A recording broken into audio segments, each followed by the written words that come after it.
Hinimay ng Subcommittee D ng Committee on Finance, Budget and Management ang panukalang 32.651 billion pesos budget ng Ministry of Basic, Higher and Technical Education para sa 2026. Kasabay nito ay nanawagan ng mga mambabatas sa MBHTE na unahin ang pagtatayo ng mga paaralan sa mga barangay na hanggang ngayon ay wala pa ring sariling learning centers. Ang News Now sa report.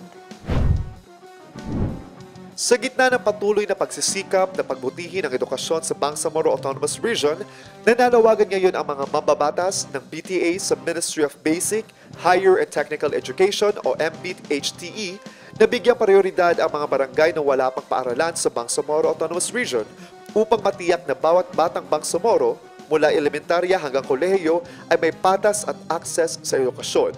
Ang panawagan ay ginawa sa pagsisimula ng deliberasyon ng Subcommittee D ng Committee on Finance, Budget and Management sa panukalang 32.651 bilyong pondo ng MBHTE para sa 2026.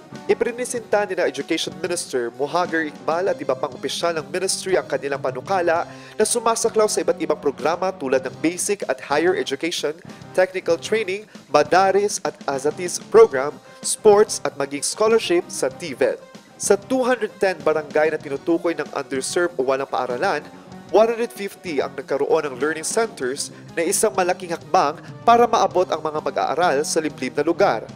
Bukod dito, 9,891 na ang nakabenepisyo sa Bangsamoro Scholarship Program ng TVET at 5,959 Azatis naman ang naipadala upang tumulong sa mga pangangailangan sa edukasyon ng komunidad.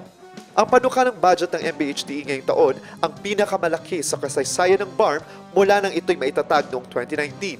Nagtakda naman ng 2 araw na review upang matiyak na ang panukalang ito ay tunay na tugma sa pangangailangang pang-edukasyon ng rehiyon. Marcus Uy, iMinds, Philippines.